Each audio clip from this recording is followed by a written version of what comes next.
Okay, let's give a few minutes for people to join. All right, cool. Everyone's trickling in. So welcome to the Do's and Don'ts for Fellowship Season panel.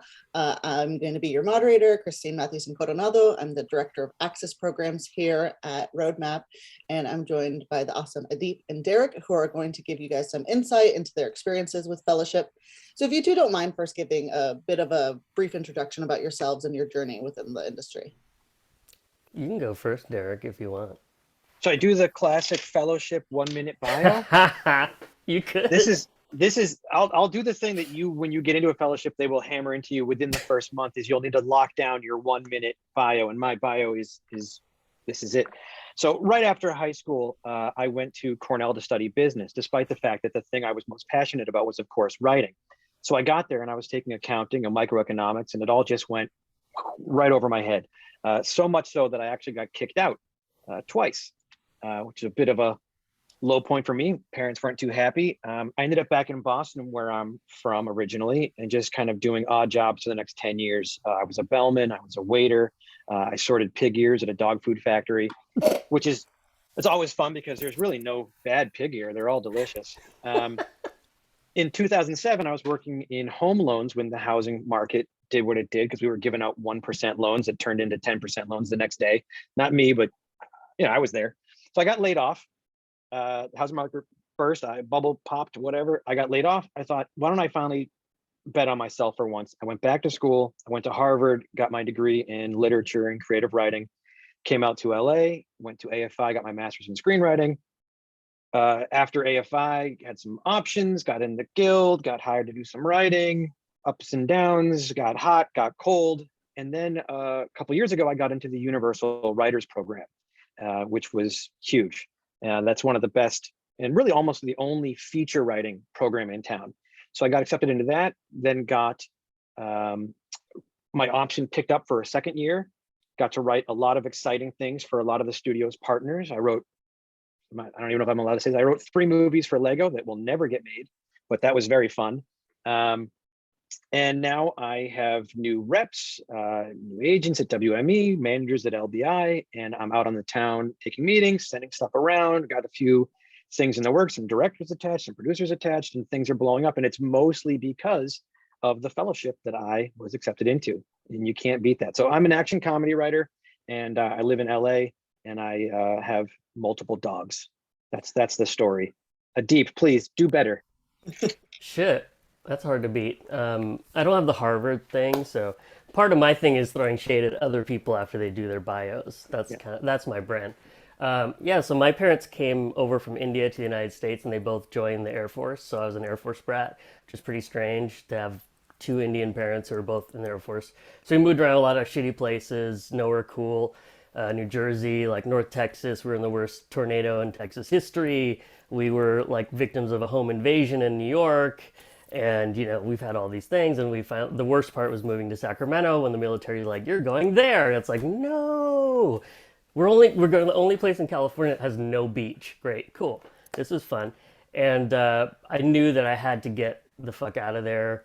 And I was like a little jazz trumpet player and musician. That's all I cared about. So at 17, I went off to college, saying that I was pre-med because you have to. And but I was just like a dirtbag musician, so I just played music every night. I'd be late for class, falling asleep at like 8 a.m. in organic chemistry because I was pre-med, and I was like, this is not working for me. So I was a slacker, and I switched to econ, which is not that much easier actually, but for me it was better. And then when I graduated, I went into the music business because I was doing econ and music. So I was in the music business for like 10 years, and I had every single job you could think of. Probably my best one was I managed all the music for Starbucks globally in like 28 countries. So that was an intense job. And then, I started writing on the side, and I had written from the road when I was a trumpet player, and some friends were sharing my letters from the road, and they're like, these are kind of good. And I was like, why are you reading my letters? Those are to my girlfriend. And they're like, we know how much you love TV. So I just started writing TV and wrote in Law and Order and just kept going on that path. And then I was a music supervisor on a film, and they said, do you want to do a punch up room? And I said, what's that? And I went in and got some jokes into this feature film that I was a music supervisor on. I was like, this is way better. So I'm going to try to do this. So I sort of switched my hobby and my job. And that turnaround took a long time. So eventually I ran a screenwriting nonprofit, then moved down to LA, did all the usual LA things like studying comedy at UCB and Groundlings and working comedy and being a terrible assistant and all these things. Ended up at Reading Rainbow and for 4 years, or for a few years, was manager of education, got laid off. I was like, what now? And it was similar to, it was like, well, I just got to go do the writing thing, like really commit to it. And because I thought at Reading Rainbow, I might get staffed off that because we were going to have a show at Netflix and it didn't turn out. And so, I was like, okay, what I'm going to do. And I talked to Derek and I was like, hey, I always wanted to go to film school. He's like, you should apply to AFI. I'm like, right now? He's like, yeah. I'm like, oh, I'll do it next year. He's like, no, do it now. And I'm like, I had like 3 weeks. And he's like, you could do it. And he was like pushing me. And so I applied to AFI and I got in. And I went, and then within a few months, I got into the Disney program. They're like, congratulations, you're in the semifinals. And I'm like, what the fuck is this? You get an email and you don't think it's real. So you go through we'll talk about the whole finals process for Disney. So I dropped out of AFI, went to Disney, and then got staffed on the Goldbergs, and then wrote on like 3 other animated shows since then. And now I'm a director of marketing for Roadmap as like one of my survival jobs, because that's what you do. But it's fun because I get to be creative and I get to help other writers, and I still it doesn't burn me out from my own stuff. So anyway, that's a really long answer, but yeah. So we're here. We run LATV Writers. We have about 17,000 members in our group, and we're here to answer any questions you guys have about fellowship applications or fellowships, because we live and breathe this shit all day long, pretty much. And Derek you've done one fellowship, right? And then I've done Disney, and then I did a pseudo fellowship called BAFTA Breakthrough. It's a talent program. It's not really like a diversity program, but the application is fucking insane. So it's it's basically a fellowship application on steroids. So we can talk about that. I've been a finalist at Yeah. CBS, NBC, and the Disney ABC one, so I know how to do at least get you that far and those, and then what happens when you get that far. Yeah. And then the cool thing about that is it's not really personal when you don't make it. You just know that that's not what they were looking for that year, or there's someone else that made it. When I got to Disney, they told me like, look, the reason we're not taking you is because you're like super into Marvel, which I think you can see an Iron Man helmet here. And at the time they only had one Marvel show, and they couldn't staff me on Agents of S.H.I.E.L.D. Now, if you're a super Marvel head, they've got so many places to put you that like find your passion, the thing that you're like super into, and don't be ashamed to when you tell them like, I love Star Wars so much, and they'll go, okay, well, we've got 9 Star Wars shows. Right. You're the guy. Back then it was a lot harder. Now they're, God, whether it's NBC, Disney, whoever it is, they've got streamers, they've got 10 different channels. Oh my God, they've got so much stuff that you can tell them what you're into, and it can be pretty niche, and they're going to be like, oh, we've got a spot. We have that. Yeah. Yeah. Because if you apply to Disney, you're like, oh, I'm not really a Disney writer. It's like they have FX and Star Wars and Marvel and Hulu. So you pretty much have the full range. ABC Signature, whatever that is. I don't think they know. Right. I certainly so don't. you think that when applying to something like Disney, you don't have to worry about, oh, I don't write family-friendly content. It's like, hey, if I want to write this psychological thriller TV series, it has FX. It's funny because like if what you do is niche, but you do it just better than anyone, they're going to want to see that. Yeah.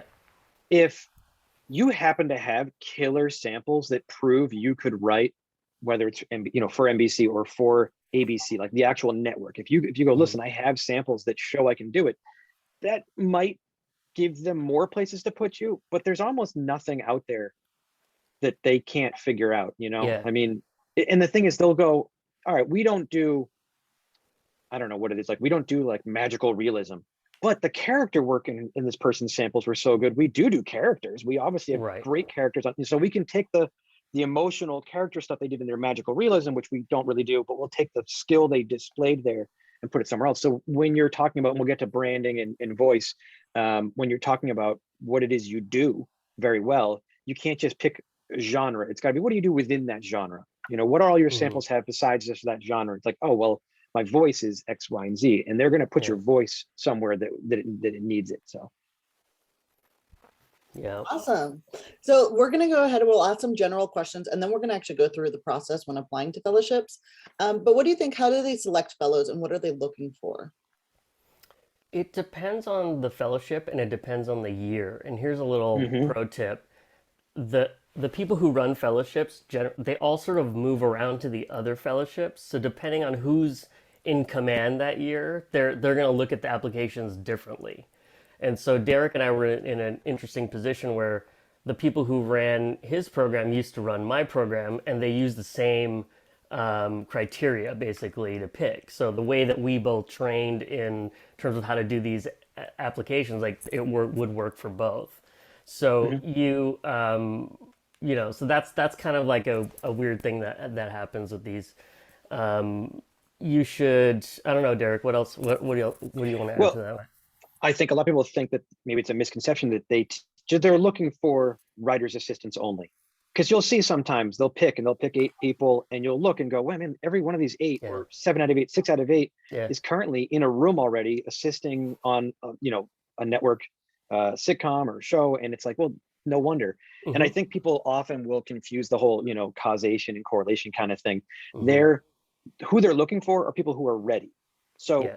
when they take a lot of a writer's assistants, which they often do, it's not Yeah. because they're writer's assistants, but it's because they're ready, and they're ready because they're writer's assistants. They got that extra bit of experience. So yeah, they do have a leg up in that they've seen a room work.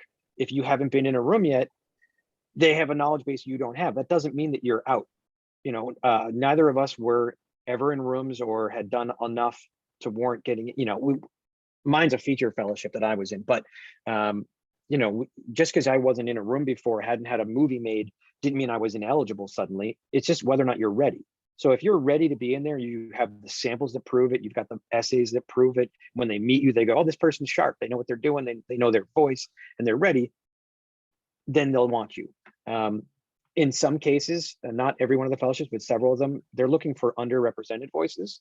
Um, so you have to be able to bring something to the table that isn't already out there 100 times a day. So what's a story that isn't being told? And if you're like, well, I have that story and it's interesting, and there's a few billion of us on the planet that would want to watch that, they're into that. They want to tap into those markets. So um, underrepresented voices are definitely probably at the top of the list of things they're looking for. Awesome. Let me just make sure. I feel like we lost Deep. I think he just. I can fill in for him. Oh, okay, perfect. Yeah. Yeah, I didn't know if I had to if he became a panelist or something. All right. So what do you think are some big mistakes writers make when they're applying? It's typically two things can screw them up pretty early on. The number one thing I would say is you got to read the instructions. Like, this seems so basic that I shouldn't have to even mention it, but they'll get a few thousand applications, right? And they're going to do their first wave of eliminations is based on who screwed up the application, who didn't follow the instructions. So if they can find 200, 300 people right off the bat to go, oh, we said don't write this here, and they wrote that there, or they didn't include this, we said include a resume, they didn't, they're out. That helps them. So follow the instructions, read the instructions, follow them. Then next is it's about samples in your essays. People write off the essays thinking they're not as important as the samples. They're as important as your pilots and specs. They're just another writing sample. So and some programs are more important. Yeah, and some they're more like for Disney, they're more important than your sample. Because you, as the writer, are someone they can mold, and that comes out of the essay. Whereas your samples, they're like, yeah, we can help you with that. We can help you get those together. We can't help you be an interesting human being. Right, you got to bring that ahead of time. That comes out of the sample, out of the essay. Yeah. So, people will often screw up things like which samples to send. You have to send them the samples that demonstrate who you are, and without confusing them. Don't send them a 1-hour horror drama and a multicam goofball comedy. Even if they say you can send different genres, you can send one comedy, whatever. Don't send them two samples that are so far apart. They go, well, I don't know who this person is. Yeah. Send them two samples that let them go, oh, I get this writer. I have an idea of where I can staff them, where I can put them. Yeah. This is their voice. Both samples need to be, I want to be able to read them both and go, oh, Deep wrote these, both of them, even if the genres aren't dead on. He can write a comedy and a dramedy, and we go, okay, this is both the Deep.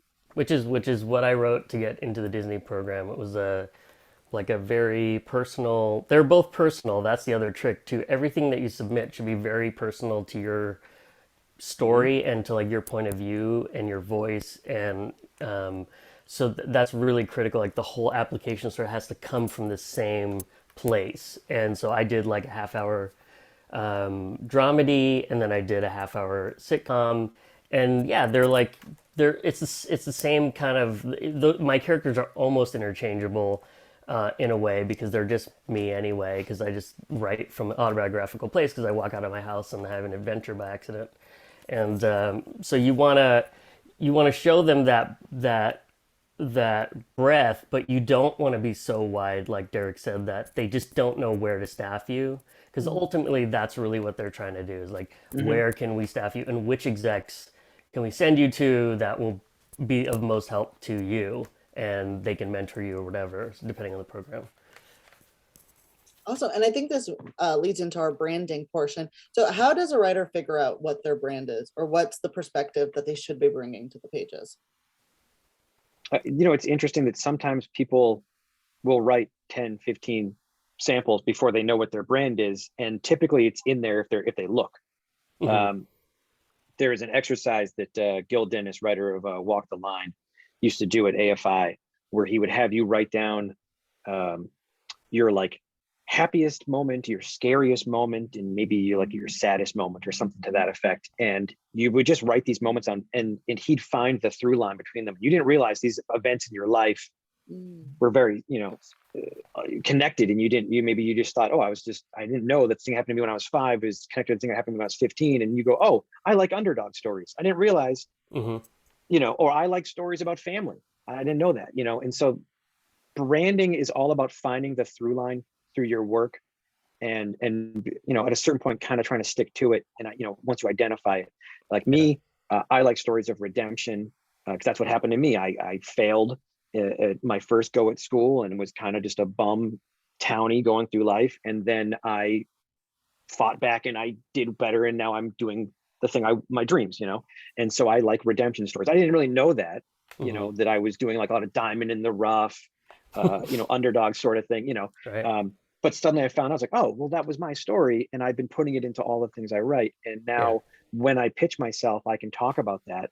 And that's a thing that people go, okay, yeah, that's a thing that a lot of people can, it's universal. People can connect to that.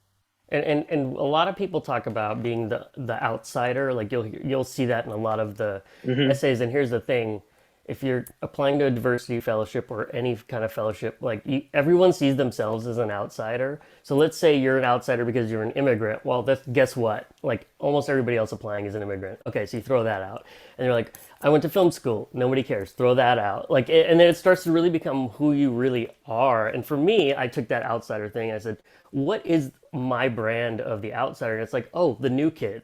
The military moves you. You're the new kid. You're always the new kid. Even in town, like you move to a different school, you're the new kid. So my stuff is all about that. And you're a fish out of water coming into a system that you don't know the rules about, but you think you know the rules. And that's what my characters often do, and they fuck it up. And they're endearing in that way, and they're also frustrating because it's like, come on. But that's what I do, and that can transcend genre, that can transcend format. But in the beginning, you really want all that to be married together, so they can just put you. It sucks. Like they want to be able to put you in a box, and you have to help them. And then once you break through, then you can try to break out of the box. But I think it's really crucial. And one thing that people underestimate is like, what do you like to watch? Because that is such a huge part of your brand. And so if you're someone who, I mean, there's so many examples of like how that could go down, but like really look at what you watch, what you write, and what themes seem to come up in all of that, and then you can sort of figure out what the brand is. And there's an exercise that I like to have people do. It's like write 100 things about yourself that you think might be interesting or maybe not interesting, and then see what kind of comes out of that, and what 3-4 things will make a really unique kind of statement that is aligned with your samples. And then you can write your essays sort of from that place. I go back to the thing about being the outsider. I don't think there's a single person who ends up writing who didn't at some point feel like that. And so if you're gonna go with the essay, that like you were an other, you just have to find the one other outsider thing that no one else will show up with. You Yeah. can't just say I was an outsider. That's not enough. Yeah. Specifically, how were you an outsider, and how were you a different outsider than the other person? But more importantly, how does that influence your writing today? There's really no point in putting anything in your essays, in the writing, those samples, that doesn't tie back to like what you actually write. Don't bother going like, I grew up all about family, and my parents were so important to me. And then when you're writing, there's no families in it ever. Right. So if you're gonna put something in the essay that talks about who you are, it better reflect in those pilots that you send along with it. So that's the tree. There's got to be like cohesion between those things. Your brand has to be seen on the page. Yep. I love this because I feel like a lot of times people look at the application, they're like, oh, I have these awesome scripts. And then they're like, I guess I'll answer this. And it's like, oh, here's my resume. And here's like, and that's like the business part of it, that they're like, I can answer this as boring and bland as possible because they don't care. Yeah. Yeah. And that personal statement is a story. For at least when it comes to places like Disney and Universal and Warner Brothers, like they do want a story, and CBS is a little bit different. Like they're all a little bit different. So the other big thing, the mistake people make is they try to like write one kind of generic personal statement and try to send to all of them, and it doesn't really work like that. No. So get prepared to write like 6 or 7 versions of your personal statement based on what the prompts are for that fellowship. It's akin to like, don't send a form letter type query to a bunch of managers thinking that that's gonna do the job. You have to customize. We could do a whole other panel on cold queries, but we would never do that. No, well, but yet when it comes to the sample, they used to often say in the application, they'd be like, this is the letter of intent. And a lot of us who we went to business school or whatever, and we see that and we're like, oh, okay, this is a formal letter where I just say, this is my declaration that I would like to be accepted. I think I'd be great. Thank you very much. And that's not what they want in the letter of intent. They want a story. And so, you apply to these things, and you can definitely spend a few years not making it past a certain level in these things because you just didn't get what it was they were asking, because they don't ask it very clearly. Let's be honest. Like they're not trying to give away the game. They want you to maybe go through this a few times and improve and come back, and they want to see that you're constantly writing over the years and you're resilient. So there are things that you should never do. Like we talk about this one, the I was raised by TV one. Yeah. We all were. Yeah. I was a latchkey kid. I came home, I put on the TV, and that's it. And apparently I thought that was a unique story. I did that one year. Yep. It's not going to get you anywhere, because it turns out that like most people who end up here watched a lot of TV growing up. Like, of course we did. That's why we fell in love with it. Yeah, exactly. So that won't cut it. And there's a lot of things like that are just like, no shit. We all watch TV. Yeah. Like, what are you doing? Like TV you love TV the most. Yeah, of course. Being desperate, I think, is a really weak position.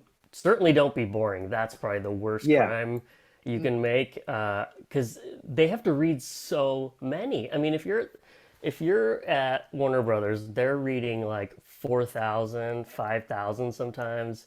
Disney's reading 2,000 of these, and they have to, like Derek was saying, like they have to find a way to like knock you out so they can thin the herd, and that will happen in like, I've seen this a million times, or all those will end up in a certain pile, because they're just trying to get through it.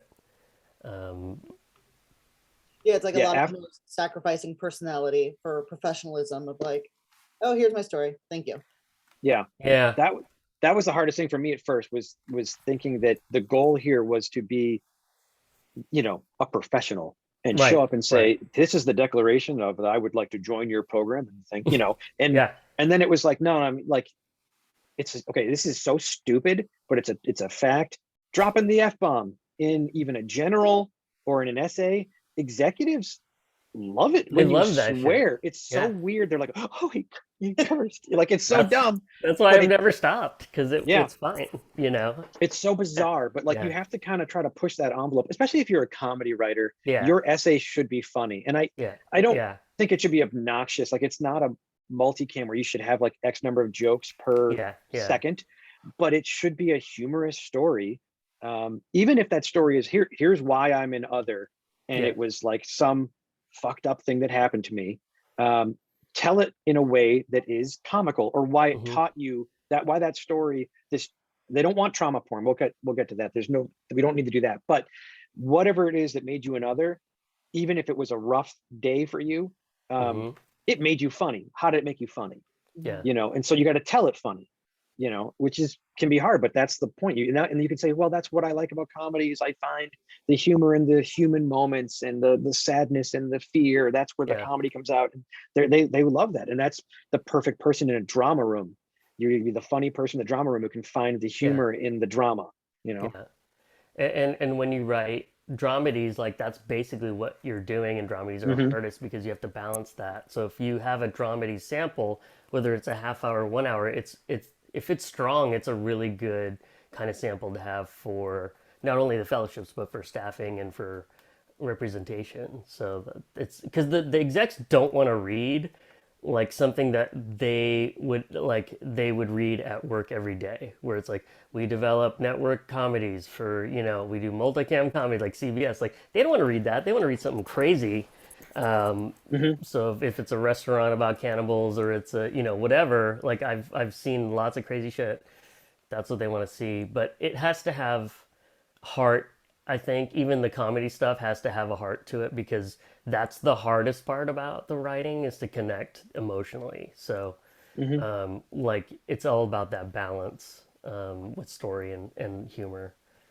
But yeah, man, if you don't have them laughing in the first line, second line of a 500-word essay, you're fucked. Like, you better, like, the attention span is so short now that it's like, I just want to laugh as soon as I read this and know that it's a comedy writer. And that's something that actually goes to one of our Q&As from Ashley Nichols. She's wondering, Yeah. if you've applied to a few fellowships a year, like several years in a row, how do you mind something to write about that, hasn't been a repeat of your previous applications? Mhm. I mean, they're looking for somebody who will never stop generating stories. Mhm. And that obviously is tricky. We all have those moments where we're like, we just finished a sample, or we have a pipeline of things we want to write, and then we knock them out, and we're like, oh man, all right, I actually need to come up with an idea. Mhm. And there can be a lull, maybe of a Mhm. month or two, or sometimes before you have your next brilliant, you come up with things, you're like, yeah, but is that worthy of my genius? But well, because look, you get to a certain point where, like, Yeah. your reps are only going to go out with the best thing you've got. So you're like, Yeah. what's worthy of the reps, taking it out on the town so that someone can read it?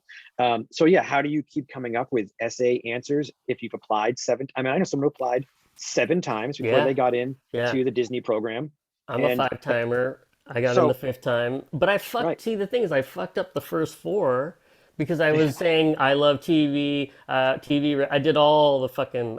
Every pitfall I fell into, and then as soon as I learned the secret, then I got in the next Mhm. year.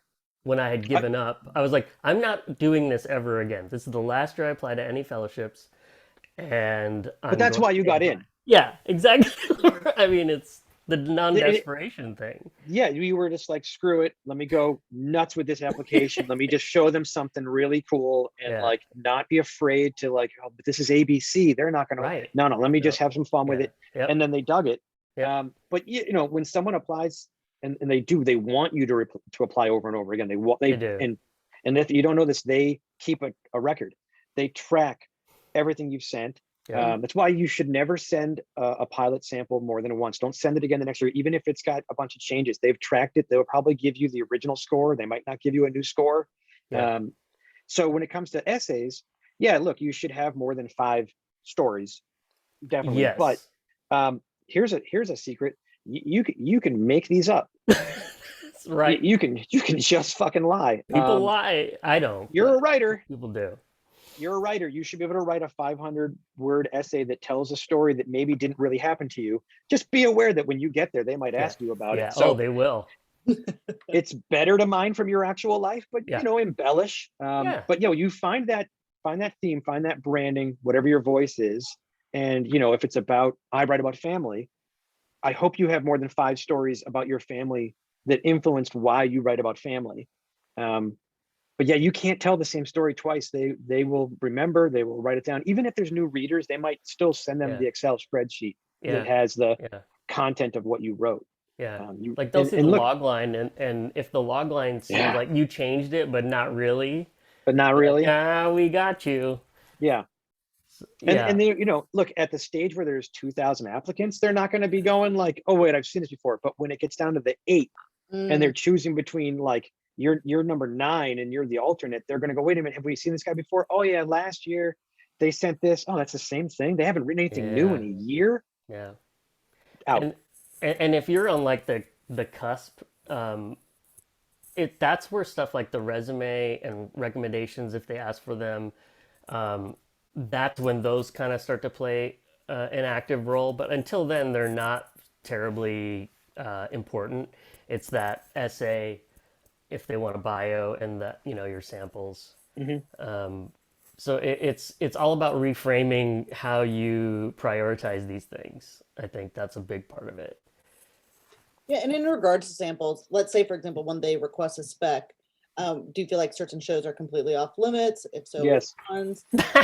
Derek has strong opinions. Writing a spec. The spec thing is such a tricky thing. It is a trap. It's a trap. They will send you a list of like, these are the authorized existing shows that you can do a spec episode of. And some of the shows on that list, you should absolutely not spec. Some of them are too old and they're going to be bored if they get another one of those episodes. If like Supernatural did like 15 seasons and there were 15, whatever, something ridiculous. So like, there were samples of that going around in spec form for years. And someone's like, oh fuck, another Arrow. I mean, another Law and Order. My God, could you imagine another Law and Order? Right. And then there are shows that are heavily serialized. And the trick is you have to find a moment in a serialized show where an adventure that happened off screen that we never saw can take place. Between episodes 5 and 6, a main character put his head on the pillow, went to sleep, and then woke up in episode 5, woke up in episode 6, and we didn't see what happened that night because we assumed they were asleep. You write episode 5.5 that showed them getting a call in the middle of the night and having to leave the house, go on an adventure, and come back to that bed before episode 6. You should never write the first episode of the yet to premiere next season. Yeah. Because the reason being is that your spec will be immediately wrong the moment that season starts. They will go, oh, he doesn't watch this show because this shit is wrong. This didn't happen. That character dies. Don't do the season finale either. Like, don't do any of those huge, either cliffhangery or like we're starting a new season kind of things. Find something in the middle that you can sort of bring your own kind of style to and tell a story that maybe using the characters they have, but that they haven't done yet. And one of the mistakes people make is they try to write something that they think the show will do to show how like good they are at capturing the voice of the show. But that's the kiss of death. Because if you do that, the show will do your plot and you're fucked. That happened to me like 5 times. I was like, oh, I'm a dum-dum. Don't do the thing that they're going to do. Do the thing only you can do. And that's what it becomes. And the thing about that is the trying to show that you'd be good in the room by guessing what they're going to do next. That's not what anyone's looking for because they're not trying to staff you off of a spec of an existing show. That show can't legally even look at that spec, so they're not going to care. What they want to see is, can you understand character, formatting, structure, story, heart, jokes, whatever it is. It doesn't really need to like be a perfect episode of that show. People get all bogged down. They go to the WGA. I have to get the formatting right and match my show to the format. No one gives a fuck. No one at the fellowships has any idea about what the formatting looks like. They don't know. They don't know, and they don't care because that's not important. Write the cleanest formatted thing possible. If the show goes, we don't use slug lines on our show, use slug lines in your spec because you want it to be the easiest read possible. Clean, concise, consistent. That's what all samples need to look like. Now's not the time to get creative with weird Yeah, formatting yeah, things. They want to see act breaks, yeah. like how to put them in, um, I like say where they I should tell people land. put them in even if it's a streaming sample. Yeah. I say put them in to show that you know what an act out is and how it functions, and that you can Hmm. recognize where they are and that you actually thought of them when you wrote Well, yeah, this. because these are network fellowships, Yeah, and yeah, that's most of where they're going to put you will be on one of the network, yeah, shows or show with act breaks. If yeah. Netflix has a writing program, lose all of your act breaks. They don't care. But when NBC's asking, show them that you could be on an NBC show, you know, all day long. And it's never a negative to have act breaks. Like they No, understand they come right out for the streaming. yeah. And what do you feel about for the studios, like someone like Disney, where it's like, oh, this could go on Disney Plus or HBO or Warner Max? Then could you submit something that doesn't have the act breaks?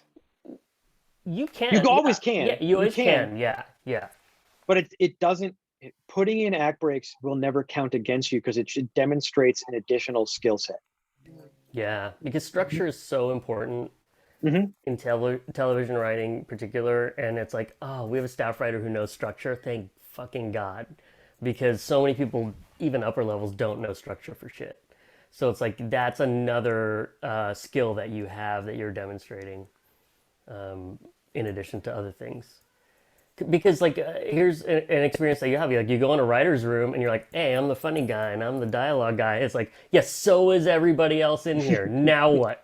Because that guy worked at Friends, that guy worked at Community, she worked at SNL. Like you're like, oh no, what am I good at that none of these people are good at? And you start going through your list of superpowers and you get down to like your fifth or sixth one. And you're like, okay, this is where I live now, and that comes in handy.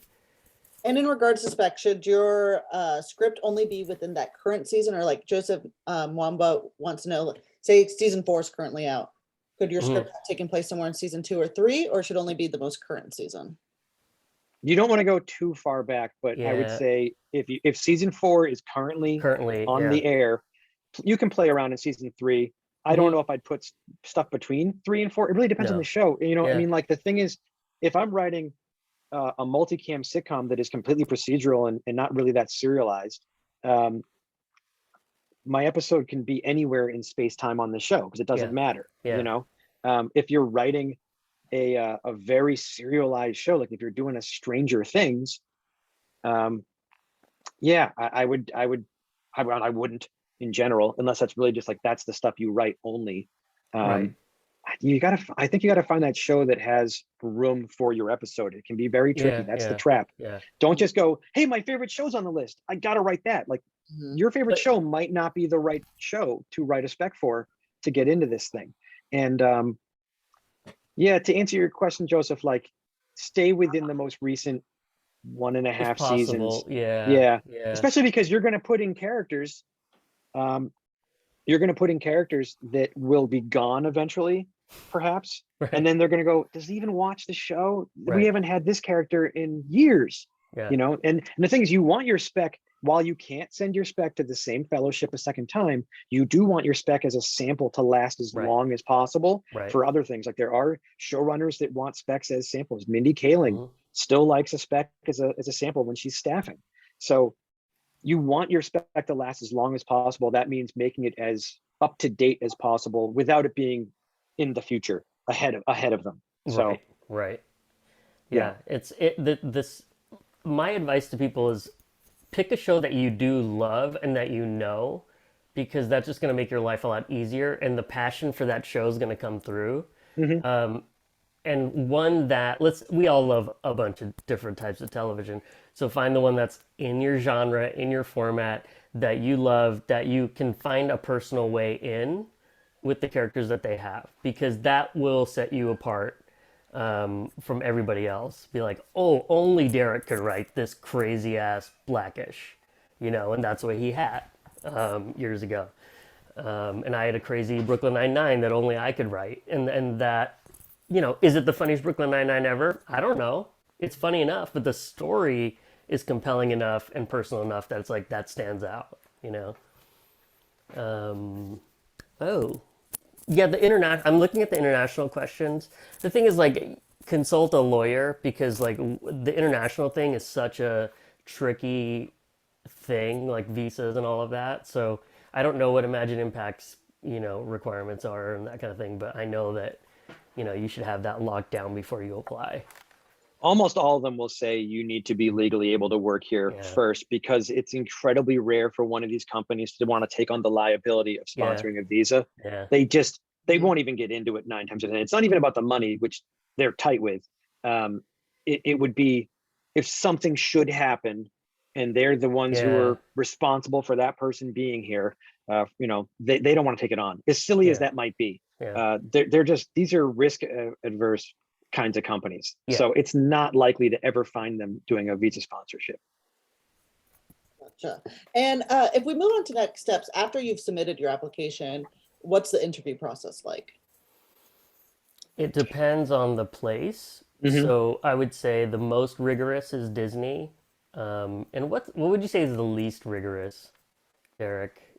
Well, that's the thing, is it's very tricky because right now, NBC, which at one time wasn't that rigorous, is now Yeah. under new leadership, and Yeah. it's all under the same sort of umbrella as the Universal program. And the Universal program people over there used to run the Disney thing. Hmm. So like Disney and Universal are both pretty rigorous. My assumption is now the NBC program will take on some of those things. Hmm. It's definitely different now in the era of Zoom and COVID.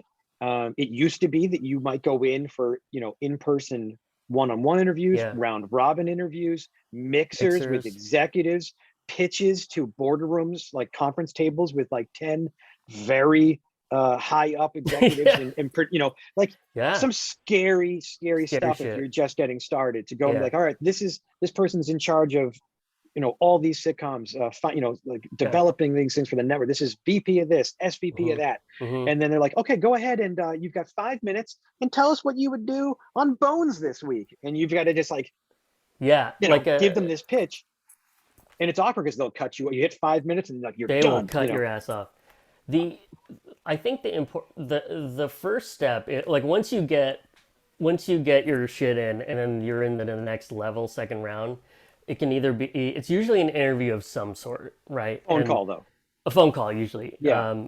So for Disney, it's the semifinalist phone call, and they always say if you got that far, you're good enough to go all the way into the program. Now it's a matter of how do you present yourself, and in a 7 to 30 minute conversation that could happen at any moment, they're going to call you during a 1 to 2 week period at any moment to have your interview. They don't schedule them. Oh, damn. So you have Some your do, phone some with do. you. Some do, but like my year they didn't. So I'm at AFI and I'm sitting in class getting notes on my feature, and they call me, and I was like, "Oh, I'm sorry, I'm at AFI and I'm getting notes on my feature. Can you guys call me back later?" And they're like, "Oh, okay." And I was like, and then I ran out of there to prep myself in somewhere quiet where I could answer their questions and concentrate because I wasn't in the right mindset to take that call. So you can always punt it. Mhm. But yeah, Questions. that's a very intense interview. Yeah. The phone interview, it can be intense because they're going to ask you some of the most basic, easy questions that you will blank on instantly. And they'll tell you ahead of time too, and you should write them down and have a list in front of you. But they'll be like, "What are you watching right now?" And most people, whether it's in a general or in one of these Yeah. interviews, when you go, "What are you watching right now?" So many of us just immediately blank. And it's the weirdest thing because I'll have just been like, I've just watched 30 things yesterday, and Yeah. today I'll be like, I don't remember. I don't know any shows now, and it happens to the best of us in Everybody. a stressful thing. So Yeah. you got to write down what are you watching, Yep. and then they'll ask you things like, well, if you could write on a show, what show would you write on? Right. Why? And that can be like throughout history. So you have to have like your Yeah. present day answer and Yep. your off the air answer. Yeah. What if you're doing one of the feature programs? It's like, what movie came out in the past couple of years that like you think not that you could have written it per se, but that like it's a kind of thing you might have tried to write, or you were Yeah. jealous you didn't write, or what did you dig about it the most? And then you've got to come up with the answers to the why. That it's a job interview, so you Yeah. kind of have to know what they're looking for, and it's not just like I remember at one point they asked me like what movie, and I was like, oh, Spider-Man Into the Spider-Verse, and because I just dug that movie like everyone Mhm. did, and I had to come up with good reason as to why beyond it just being like, because it's Spider-Man Spider-Man movie. and that's cool, like Yeah. I had to, and for me it was like the answer was about how I could tell from the writing to the voice acting to the art direction that this was a collaboration of a shared vision amongst Mhm. multiple disciplines. And Mhm. that movie just came together and was a real like so they were trying something, and Yeah. and it was daring, and that's why I dug it. Mhm. Is that really the reason I necessarily dug that movie? Yeah, I'm sure it was subconsciously part of it, but Right. I just love Spider-Man. Yeah. So you Exactly. know But when it's you not come up with these enough. answers, Yeah. what's on the air right now that you really dig and want to write for, and why? The why should speak to that thing of like maybe your voice or what was in your essay or what they're looking for to staff a person. Like Yeah. you can tell that the writer's room is a safe space and it's collaborative and there's unrepresented voices. I don't know. You don't want to go overboard checking a list of buzzwords, Mhm. Mhm. but you need to make sure your answer continues to build up that profile of a person they want to work with and help staff and can do so on NBC, Disney, whatever the network it is. Yeah. Like there's It's a an interview. place. There's a place for you. And if they don't see a place for, if they can't envision you, like, um, then it's really hard to get in. And I remember in my interview for Disney, which was it's incredibly stressful. The only time I've Mhm. been more stressed out was when I got married. Okay, that was like, because it's just a fucking one heart attack after another because it's so rigorous. You do a panel thing with like all the other people in your format, and you go around the room doing like a 1 minute introduction of yourself like Derek and I did, and they like time you, but they don't tell you they're timing you. Mhm. You can do individual one-on-ones with all the executives within the Disney at the actual program. Then there's a mixer where you talk to like 20 to 50 executive showrunners, And there are blah blah blah. traps at the There's a mixer. there's a trap at the mixer, there's many traps. Don't Um, eat the food. don't eat the food and Don't drink. don't steamroll anyone. They, they uh, they will do a mixer at night sometimes with these things where there'll be yeah, alcohol they and used past to. hors d'oeuvres. Yeah, And yeah, now it's tricky now, but like yeah, before they would do open bar. yeah. You don't drink the Don't alcohol drink. at the mixer. you know. You get a water or a Yeah, Diet Coke. That's yeah, what you do because yeah, yeah, maybe you need to loosen up a little bit. But the thing yeah. is about the mixers and these interviews, the round robin stuff, everyone there really wants you to succeed. They do. Yeah. They really do. So they're scary as hell right up until they start. And then you kind of ease into it Mhm. and you're like, oh, this is kind of fun and I'm having a good Mhm. time. That's who they're looking for, by the way. If Mhm. it's a nightmare for you the entire time, you're Yeah. not going to do well in the program. You No. probably shouldn't have even applied. Like Yeah. you need to be able, especially look, it's TV, it's a collaborative process with other people, It's whether that's in competitive. It's person or Zoom. yeah. Yeah, you need to be someone who's look, all writers have some introvert qualities. We like to be alone and write, but you need to be able to be someone who can hang out with other people and not be a nightmare. Yeah. That's something they're looking for. Are you a weirdo? That's when they do the phone interview. Like first thing they're looking for, is this person scary? Are they Yeah. nuts? Yeah. Because you can read someone's samples and be like, these samples are great and they're so out there and these ideas are so original. They might have only come from a madman, and so you get on Mhm. the phone and go, are you a madman or are you just a really clever, normal human being? And so like, yeah, it's a fine line of be unique and interesting, not a psycho. Yeah. You want to be weird in the weird that they want. You Good know. weird. Yeah. Good weird. And it's great you say that because that was something even with grad school where you have Mhm. someone and you're spending every single day with them and you're like, this person's like unhinged. Why were they picked? Unhinged. Oh yeah. Yeah. Unhinged. Full on. And you're like, sure, maybe their scripts were great, but that was always something that I was like, man, I wish they kind of interviewed us in person and got a sense for our character. Especially Yeah. if they're thinking of like, hey, can I staff you on this show? Are you going to be with someone who people want to work with and spend Mhm. 10-hour days with, 12-hour days? Mhm. So I think that's really great. Do you feel like your writing process changed at all during that fellowship period? It did for me. I started getting, it's weird. So before you get into the industry, you really kind of have to be somewhat rigid. I know there's a lot of arguments on Twitter about this sort of thing, but like so much of the stuff people go, hey, I just read this script, it's an Oscar winner and it has no slug lines, so you don't need to use slug lines. You're like, you're failing to take into account that this was by a director who was going to direct it, who'd already made 30 films. yeah. When you're breaking in, you need to follow the rules, or at the very least really know the rules, so when you break Mhm. them, you know you're breaking them, and they know as they're reading them, they go, okay, Right. I see he broke the rule, but I also get that he understood the rule he broke. Right. They're like, she has a level of confidence and we're in good hands in this Yeah, sample. Like the storyteller is the god of this world and they know every inch of this. And I think right. that's really important. And once you're in the industry, you can do whatever the fuck you want because they're not Yeah. searching for you anymore. They found you. So now Yeah. you can do all the we see this, and you can do little notes to the reader and like stuff that, yeah, you can get away with some of that stuff when you're brand new, as long as it's working and helps the story. But Yeah. once you're in, you'll notice like, yeah, if you read a script by someone like a director who knows the movie's being made, it can be like Quentin Yeah. Tarantino's scripts do not look No. visually good, right? He'll do a big block. There's no white space, but the exec is going to read that. If I do that, even now, early in my career, an executive simply will not read that script. They'll Yeah. look at it and go, "Oh, I got shit to do, man. I got Yeah. kids. I can't Yeah. read this." They'll get bored and they'll bail. But they're not putting down Tarantino's script. So you're not Yeah. Tarantino Right. yet. You're Don't not, write like that. yeah, you're not Shonda, you're not Sorkin, you're not these people yet. Right. And But so as you're in these programs, you start to realize what the executives and the people, the showrunners, what they're looking for, what they're cool with, what they're not cool with. And you'll go, okay, I can be looser here, more rigid here. What rules I shouldn't break. You know, who you get to know your reader. That's the thing. I mean, yeah, like you're it's Deep got staffed. He knows what a showrunner specifically wants now.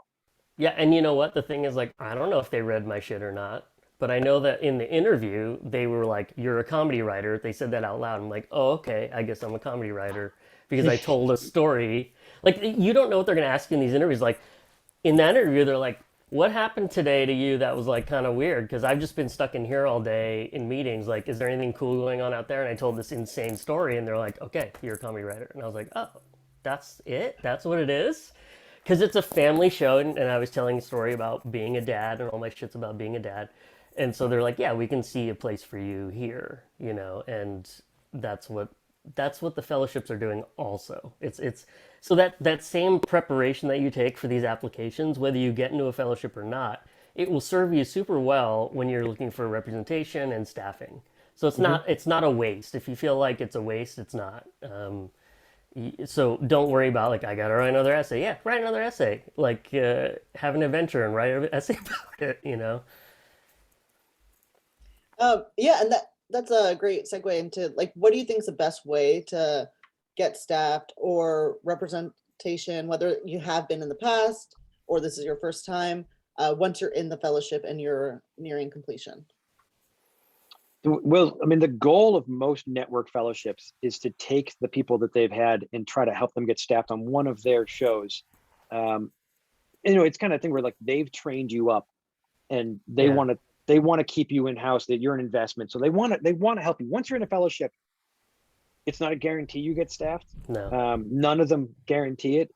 Disney, for example, does have nearly a 100%. But not yeah, not 100%. Not Like 100%. COVID ruined their record. COVID, You know. yeah. I mean, look, right now it's super weird. You Yeah. know, like it's really hard. And obviously, like, look, if you get staffed through a fellowship, I'm not gonna lie, you're gonna come with a little bit of that stink on you. It's a Yep. little bit of a taboo Yep. that you might not be considered a diversity hire depending on which fellowship it is, but like Hmm. you could be a fellowship hire. Especially Yeah. how it used to be in Yeah. some of them was that you get hired at the fellowship rate, which is a quarter of what Which a is normal staff which writer is makes. where I was. Wow. Yeah. Right. And you're sort of into the room, you're free. Yeah. So they look at you and go, "Oh, he's free. It's free. He's from Whatever. the program. Yeah. He got in the program because he's an Indian American." Yeah. Diversity hire, don't listen to Yep. the word he fucking says. Yeah. That can happen. That can That's the happen. stink. You have to get in there and then prove yourself and go, "No, Yeah. I got in that I'm not program that. because I kick ass. Yeah. And I'm in this room because I kick ass. Yeah. I am making less than everyone." Now, hopefully, Now they make the real money. So yeah. yeah. But like NBC, they're not paying you for this particular program because it's not a full-time program. It's like 8 months of like once a week kind of workshops to prepare you for when staffing season starts. They go, this person's ready to go. They're going to get you into one of their rooms, hopefully, at full rate. And there's no reason at that point for anybody to consider you to be anything other than a legitimate staff writer. The trick Mhm. will be getting the second gig. That's the Yeah. hard part. And that's Always the a hardest whole part. other conversation. Yeah. But and that is something that happens with fellowship writers. I know this firsthand, where it's like you can staff the program and then you might pick up some other things, but you may not staff on a show again for 1 to 5 years, and you have to be prepared for that. And it could And be that's because totally normal.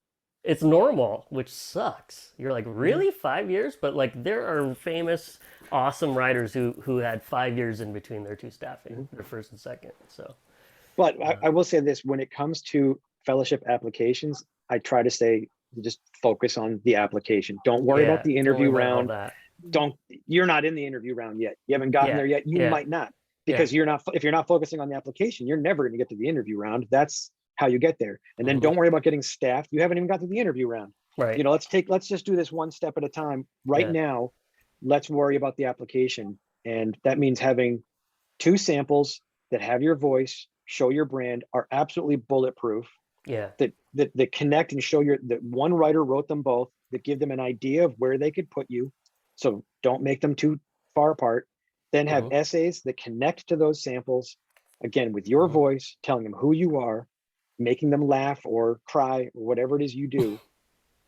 And just showing them who you are as a person, so that they can go, we need stories from this person. What makes Yeah. you different from everyone else applying? It's not about watching TV, because we all Yeah. watch TV. It's really, and I think it's like this for everything else in this business, but it's really hard not to like follow a trend. But you want to be yourself, and you want to be the best sort of presentation of yourself, and that's hard to know what that is sometimes, because you're like, I want to please these people and I want them to like me. It's like, it's almost like, if the less you care about that and the more you care about like, this is who I am, take it or leave it, like that, there's a power in that. There's a power in sort of saying like, I don't really need you. What do you got? Here's what I got. Is that gonna work? And it's like, anytime you come in, you're like, please, sir. It's like, nope, you're done. Mhm. Like, hit the bricks. Um, You're the gift, yeah, you're yeah, the thing that they are looking for. They want you to be good at this. Like yeah, the thing to remember is, these people really want to meet you. They want you to succeed. yeah, So all you have to do is put your best foot forward. But like, it's a tricky thing as writers, but like, you're supposed to go into every meeting being like, I just arrived. You're welcome. Good for you. You know what I mean? Like, I've got the thing, because they need you. They need us to write shit so they can then make it. yeah, Nothing happens yeah, without us. But yeah, obviously we go in there and we're like, please give me a chance. And you yeah, don't want yeah, to be, that stink of desperation is not what yeah, you want. But yeah, for the fellowships, yeah, like, you, without being a cocky bastard, how do you yeah, tell them, like, you have not had someone like me yet, and I think having me would be a big deal and good for you, and I would be the person that would be the biggest success you've ever had. I feel like that's in the storytelling itself, where it's like, I have a certain voice and I have a command of the language, and I can tell a story, and that's the power. It's not like all this other shit necessarily, because Mhm. it's strange. It's like, we say the essay is really important, but like, it does come down to the writing of your samples, but of your essay, like the quality of that. I tell people, like, if they can take your name off Derek and I talk about this all the time. If they take the name off all of your samples, like even your bio, your essay, your all that, your samples, like, they know it's you. Mhm. They don't even need to look. They're like, I know who that is. That's Christine, like 100%. Yeah. No, Yeah, I mean, it's the goal, right? It's no, it's no, and this has um, all been really great information, because you think one way of the fellowships of like, yeah, or even when you're like, oh, don't submit another version of the script unless you've done heavy rewrites. You're like, they'll never know. And then the backside, it's like, they have these Excel sheets that they could yeah, easily look up and see what they yeah, think. And Yeah. or just a last question, if we could ask, yeah, that Julie Sharp had asked. You mentioned when you're kind of in that, on the cusp, how recommendations can come into play. Who are the best types of people to get recommendations from? Um, do you feel like, in terms of the industry, who do you think? mm, So for me, in my experience with my program and other programs that I've talked to people, it's only about half people who get in actually gave recommendation letters. yeah, So I will say they're not necessary to get in. hmm, If you can't get any, if someone can't get in time, or you don't know anyone that would be worth whatever. Like you're a screenwriting teacher at your East Coast, Florida school. It's not helpful. But if you happen to know a showrunner in town, that's a good, like recommendation letters only matter when the person has some clout, when there's somebody. I think I don't like, I had my WGA mentor is Nia Vardalos, and so she wrote one for me for one thing, and I didn't even get in that year. But I'm like, this is an Oscar-winning screenwriter, Right. Who's read my stuff and can vouch for me and all that, and it didn't matter. And then the year I got in, I didn't have any rec letters because it doesn't really matter. But yeah, so whoever if you know anyone in your circle, the biggest name, the most. This person has done it for years, and they don't have to have really known your shit. They don't have to really have read you, because they're just gonna go, this person's the best. They always, there's no record like, I haven't personally read them, but like, that won't happen. They seem okay. And if that's the best letter you have, then don't submit one. But like, I learned about the letter thing from Derek, because when I was applying to AFI, like, he's like, I'll write you a letter. He's like, but if someone bigger than me shows up, you send their letter, you don't send mine, even though his was amazing. And I had a showrunner and I had an upper level writer who knew my work and knew me as a person. And I asked them, and that's what made all the difference. That got me to AFI. Those are my letters for Disney.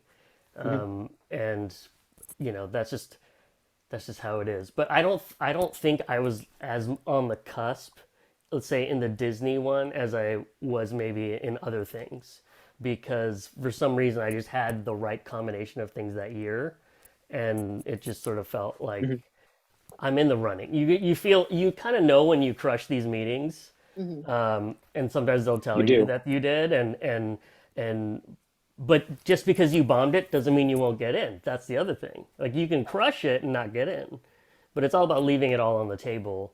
And every point of this is like being yourself 100%.